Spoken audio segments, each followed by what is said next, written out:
Donc je suis Mobile Evangelist chez Google, je suis ravi d'être là.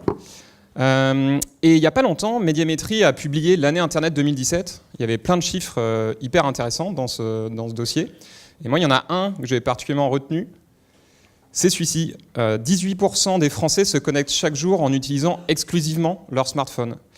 Et moi, en tant que Mobile Evangelist, ça me marque parce que jusqu'à maintenant, on parlait beaucoup du mobile first, le mobile comme point de départ des parcours consommateurs, parce qu'on se renseigne, on cherche des prix, des caractéristiques techniques sur son mobile, et puis on allait tranquillement le soir sur son ordinateur ou sur sa tablette pour convertir ou aller en magasin, aller sur un call center.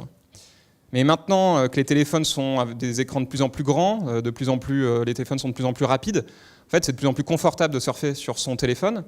Et puis aussi, on ne peut plus s'en passer, donc on préfère réinvestir tous les ans dans un nouveau téléphone plutôt que de changer son laptop. Et en fait, arrive la génération mobile only. Donc finalement, on va avoir aujourd'hui, vous allez avoir une partie de votre audience qui, pour se connecter à Internet et pour se connecter à vos plateformes, n'aura qu'un smartphone. Et ça, je pense que c'est hyper important. Alors moi, j'ai l'habitude de dire que l'expérience client digitale, c'est un facteur clé de différenciation des marques, dans un monde mobile first, mais bientôt dans un monde mobile only. C'est-à-dire que les quelques minutes qu'on passe avec les marques, je ne sais pas si vous vous rappelez les micro-moments, on parle beaucoup, nous, chez Google, des micro-moments, c'est-à-dire qu'il y a des moments où, oui, je suis chez moi le soir, tranquillement, je regarde la télé, mais en fait, je suis sur mon smartphone, je suis sur mon Wi-Fi, j'ai 1 heure devant moi, il n'y a pas de souci, j'ai tout le temps et la meilleure expérience possible. Par contre, des fois, je suis là, dans une salle comme ici, je capte pas bien la 4G, j'ai juste 10 minutes entre deux interventions, je check des sites, et là, en fait, les quelques minutes que je vais passer avec votre site, elles sont capitales. Il ne faut pas louper votre occasion, en fait, d'avoir une expérience de qualité. Donc, mon conseil, c'est d'être in. Alors, qu'est-ce que c'est in? En fait, être in, c'est quoi? C'est avoir une expérience qui soit instantanée, individuelle, intuitive et immersive pour que ça rentre un peu dans mon framework. Donc, ça, c'est une manière, en fait, une sorte de guide pour vous aider à faire en sorte d'analyser ce que vous proposez aujourd'hui sur le mobile et avant tout sur le mobile web. Moi, je travaille beaucoup sur le mobile web pour tout ce qui est lié à l'acquisition. Donc justement, parlons-en un petit peu. Instantané, l'objectif, c'est ne pas faire attendre vos clients. Leur volez pas du temps. Ils arrivent sur vos plateformes, il faut que le contenu s'affiche immédiatement.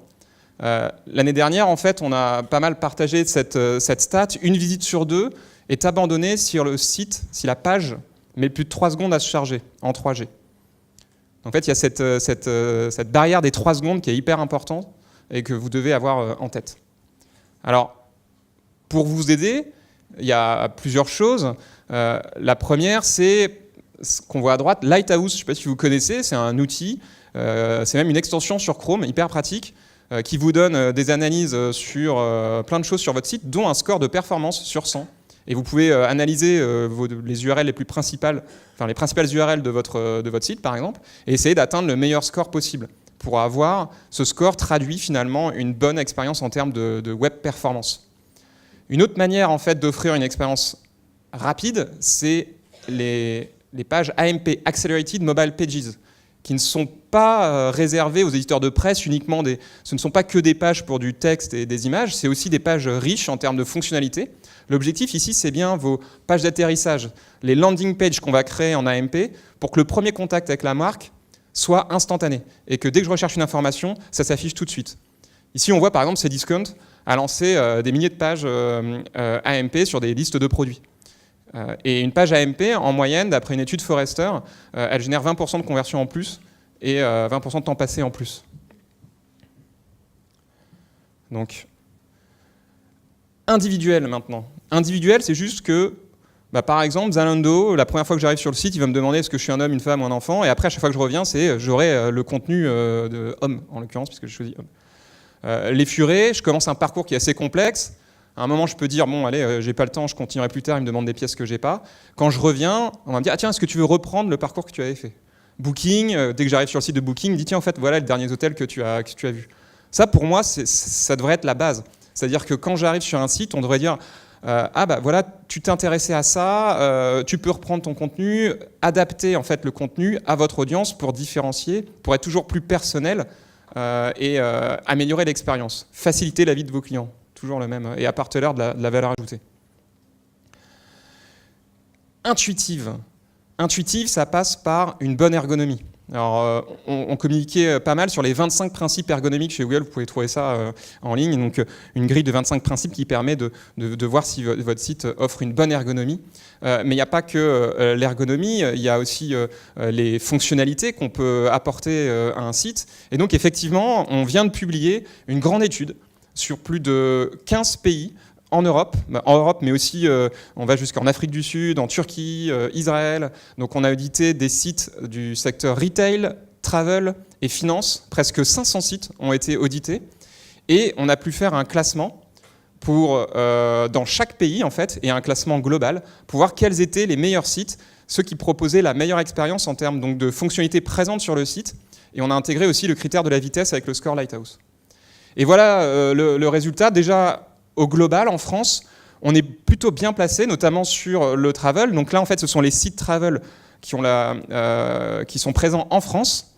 Donc la France est le premier pays en Europe, donc notamment grâce à Booking, Expedia et Last Minute. Sur la finance, on n'est pas trop mal placé. Donc les premiers sont Crédit Agricole, après CIC et Boursorama. Donc je ne sais pas s'il y a des gens dans la salle, mais félicitations à vous. Et puis, au niveau retail, c'est un petit peu moins bien par rapport... on est dans la moyenne européenne. Par contre, donc, félicitations à Leroy Merlin, Boulanger et Darty. Donc, parmi ces acteurs, il y en a certains qui se hissent dans le classement européen. Donc, Leroy Merlin, il y a Air France aussi, qui est dans le top 10 classement travel européen, Crédit Agricole et CIC. Donc voilà, ça peut vous donner des pistes pour aller revoir les sites qui proposent les meilleures fonctionnalités pour les consommateurs. Et alors à votre avis, quel est le meilleur site d'après notre étude retail en Europe? Est-ce que quelqu'un a une idée? Donc c'est pas Amazon. C'est malheureusement pas un acteur français. C'est Coolblue. Donc vous pouvez aller voir Coolblue, vous verrez, et surfer un peu sur le site pour voir un peu ce que vous en pensez. Bon, le travel, c'est Booking. Et au niveau de la finance et des banques, donc c'est Banque Norwegian qui offre les meilleurs services. Donc rendez-vous sur thinkwithgoogle.com/fr pour avoir le détail de cette étude et plein d'enseignements hyper intéressants.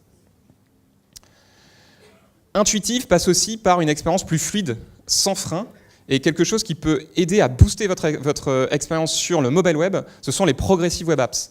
Les Progressive Web Apps, c'est juste votre site actuel qu'on booste, on rajoute des fonctionnalités, et plus j'utilise, plus je peux avoir une expérience qui se rapproche des applications. Donc l'objectif, en fait, c'est toujours avoir des applications pour vos consommateurs fidèles et récurrents, ceux qui vont faire l'effort de télécharger l'application et d'avoir une expérience d'ailleurs souvent focalisée sur le CRM, les cartes de fidélité, etc. Les Progressive Apps, c'est le ventre mou de vos visitateurs qui sont quand même assez récurrents, mais qui viennent sur le site mobile, qui ne sont pas prêts à télécharger l'application. Mais eux, on va quand même leur offrir des fonctionnalités comme le push notification, comme l'ajout à l'écran d'accueil et après être capable de lancer le site en full screen, ou toute la consommation offline du contenu. Donc là, par exemple, Trivago, c'est une Progressive Web App. Il y a 500 000 personnes qui ont déjà ajouté Trivago à leur écran d'accueil. Et évidemment, les taux d'engagement sont beaucoup plus élevés. Les taux de clics sur les hôtels sont beaucoup plus élevés pour les personnes qui ont installé Trivago sur leur écran d'accueil. Et c'est complètement sans frein parce que vous voyez, il y a une petite pop-in, je clique, ok, je l'ajoute et instantanément, j'ai le raccourci. Là, le site est présent dans mon carrousel d'applications, il fait moins d'un mégaoctet, donc c'est hyper léger et on incite vraiment à une interaction et à un engagement surtout pour faire revenir les consommateurs et leur offrir des services à valeur ajoutée comme quand on pense au offline, on peut imaginer avoir des cartes d'embarquement sur son téléphone sans avoir à télécharger l'application, c'est quand même hyper pratique. Immersive, donc là on est vraiment dans réalité virtuelle, réalité augmentée. Donc l'objectif, c'est de rentrer en contact direct avec la marque. J'ai même plus d'interface, je suis immergé complètement avec la marque. Donc au Mobile World Congress, on a annoncé la version 1.0 de Hardcore, notre plateforme de réalité augmentée. Donc maintenant, c'est disponible. Vous pouvez avoir des applications de réalité augmentée sur le Play Store. Et là, évidemment, je pense que vous avez bien en tête, et on en a déjà un peu parlé ce matin, de toutes les potentialités de la réalité augmentée. Et bientôt arrivera la 5G pour permettre encore plus d'expérience. Mais voilà qu'arrivent les nouvelles interfaces homme-machine. Et là, je rejoins Philippe Dumont, tout à l'heure, qui a présenté l'évolution en fait, de nos relations. Où avant, on tapait au clavier, après, on s'est mis à taper sur l'écran avec l'iPhone il y a 10 ans. Et maintenant, avec les progrès en machine learning, on est capable d'avoir une bonne interaction avec la voix, des expériences conversationnelles et des expériences liées à l'image. Donc nous, derrière, en fait, on a Google Assistant pour avoir une super expérience conversationnelle, vocale. Donc Google Assistant est présent en France depuis l'été dernier. Vous pouvez tester notamment les Actions on Google, donc les apps sur Google Assistant de plein de marques, oui, SNCF, Sephora et plein de retailers et plein d'acteurs. Et on a annoncé au Mobile World Congress qu'aujourd'hui, il y a 8 langues disponibles. Il y en a 8 autres qui vont être disponibles dans les prochains mois. Et d'ici à la fin de l'année, il y aura plus de 30 langues disponibles sur Google Assistant. Google Assistant, c'est une plateforme qui n'est disponible sur plein de smartphones. Et d'ici la fin de l'année, 95% des smartphones Android seront éligibles à Google Assistant. Et évidemment, Assistant, c'est aussi dans des devices, dont les enceintes connectées, Google Home par exemple, donc qui est ici. Et donc, il y aura bientôt un heureux gagnant, visiblement, celui qui tweetera le plus. Google Lens, c'est une interface, elle, qui se base sur l'image, où finalement je peux pointer mon téléphone sur un bâtiment et avoir par exemple de l'information directement. Donc, ici, on est sur des expériences, à la fois sur le vocal et sur l'image, qui reprennent beaucoup des 4 in, parce que c'est naturel, donc c'est intuitif. Et puis la voix, c'est très rapide, je peux communiquer beaucoup d'informations avec la voix très rapidement. Donc en fait, c'est instantané. Et donc en fait, on voit ici ces nouvelles interfaces qui permettent vraiment d'avoir un boost en termes d'expérience pour vos consommateurs. Donc quelques exemples ici, par exemple si vous essayez l'action Oui SNCF, donc vous faites OK Google parler avec Oui SNCF, vous allez pouvoir avoir des horaires et les prix des billets. Et puis Google Lens qui arrive dans beaucoup plus de téléphones aussi, ça a été annoncé au Mobile World Congress. Donc il va être bientôt disponible notamment via Google Photos sur vos téléphones. Donc, j'espère que votre expérience aujourd'hui, essayez de faire en sorte qu'elle ne soit pas out of order, outdated, out of reach. Essayez plutôt qu'elle soit in, donc instantanée, individuelle, intuitive et immersive. Merci. Merci beaucoup, Loïc. Alors, on a une petite question, je crois, que je vois s'afficher.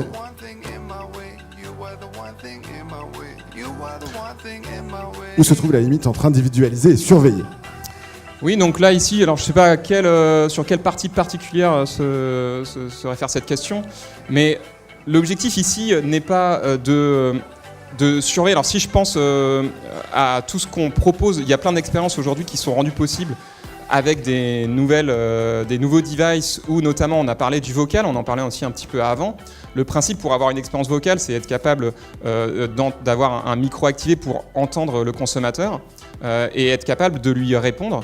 Mais nous, ce qu'on fait, on a vraiment très à cœur la protection des données personnelles. Par exemple, le micro, évidemment, n'enregistre pas en permanence ce qui se passe sur vos téléphones ou sur vos enceintes. On détecte juste le mot-clé pour déclencher l'expérience.